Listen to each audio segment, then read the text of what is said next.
The rain-soaked streets of Manhattan are both a sanctuary and a prison for John Wick. Each step he takes is heavy with the knowledge of what's coming. The betrayal, the breaking of sacred rules, and now a $14 million bounty hanging over his head, everything has led to this moment. Time is running out. In less than an hour, John will be excommunicado, a pariah in the assassin world he once dominated. No sanctuary, no allies, no resources. The High Table, the shadowy council that controls the world's deadliest network, has deemed him an enemy. And for good reason. John had the audacity to kill Santino D'Antonio, a member of the High Table, on the hallowed neutral grounds of the Continental Hotel. John's first move is survival. He knows he can't face what's coming unprepared. His destination is the New York Public Library, a place where books and silence hide secrets. In the library's depths, he retrieves a hidden marker medallion and a rosary, items that might offer a lifeline. But he's not alone. Ernest, a towering assassin who smells opportunity, confronts him. Their fight is brutal, claustrophobic, and creative. Ernest uses his sheer size to overpower John, but John fights smart. He uses the tools around him, most memorably, a book. The sound of bones breaking against the pages echoes through the silent library. By the end, Ernest lies dead, and John's hands are bloodied. Wounded from the fight, John knows he needs medical attention. But the clock is relentless.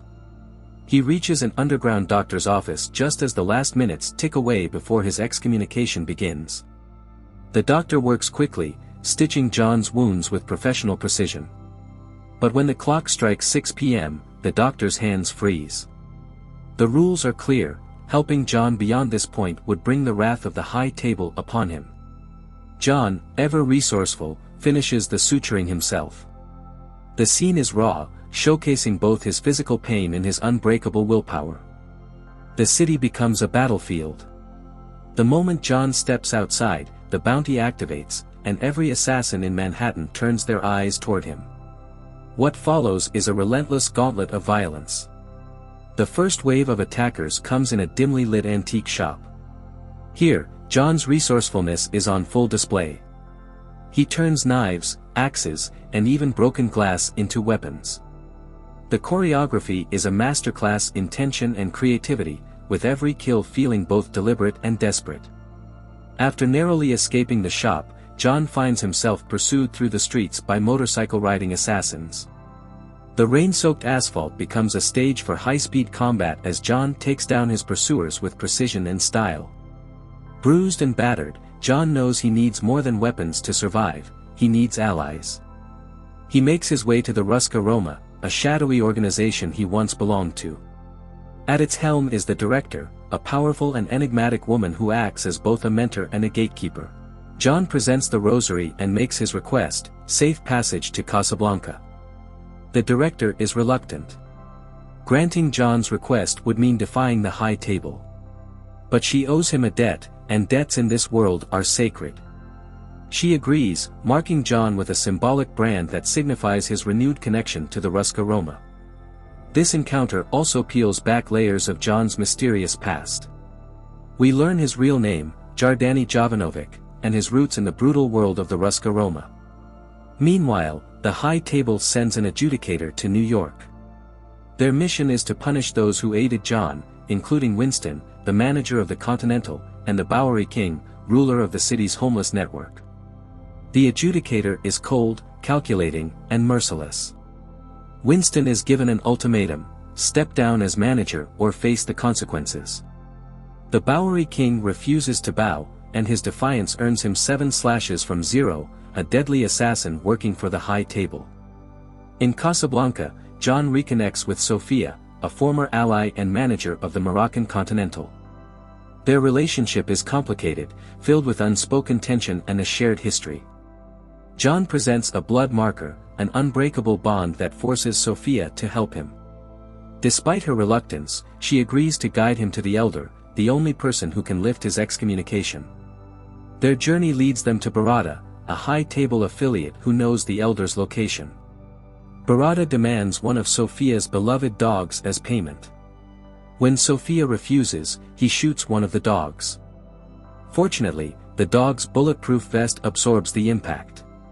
Enraged, Sophia and John unleash chaos. What follows is an adrenaline-pumping action sequence. Sophia's dogs become lethal weapons, attacking with precision and ferocity. Together, she and John fight their way through waves of enemies, each kill more creative than the last. After the battle, Sophia takes John to the edge of the desert. With nothing but determination, John sets out alone to find the elder. The desert is merciless. John wanders aimlessly, the sun beating down on him, his strength dwindling with every step. Just when it seems like he might collapse, he's found by the elder's men and brought to their leader. The elder is a mysterious figure, existing above even the high table. John pleads for his life, explaining that he wants to live not for himself but to honor the memory of his late wife. The elder listens and offers a deal. John's excommunication will be lifted if he kills Winston and pledges his loyalty to the high table for life. To prove his commitment, John must make a personal sacrifice. In a gut-wrenching moment, he severs his ring finger and hands over his wedding ring. Returning to New York, John is immediately ambushed by Zero and his students. The ensuing chase is a blur of knives, swords, and relentless pursuit. John's resourcefulness keeps him alive as he fights his way to the safety of the Continental. But safety is short-lived. The adjudicator arrives and declares the Continental's neutral status revoked. This means one thing: war. The high table sends heavily armed enforcers to storm the hotel. Winston, John, and Sharon, the ever-loyal concierge, prepare for battle. The siege on the Continental is one of the film's most thrilling sequences. John uses everything from shotguns to armor-piercing rounds to take down the attackers. The action is relentless, each moment more intense than the last. After defeating Zero in a climactic duel, John returns to the rooftop to face Winston and the adjudicator. What happens next is shocking.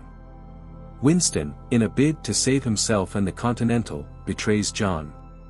He shoots him multiple times, sending him plummeting off the building. But John isn't dead. Severely injured, he's rescued by the Bowery King, who has his own reasons for wanting revenge against the high table. Together, they vow to bring the fight to the system that betrayed them. John Wick, Chapter 3, Parabellum ends with a promise of more to come. The stakes are higher than ever, and the war against the high table is just beginning. For John Wick, survival is no longer enough, it's time for vengeance.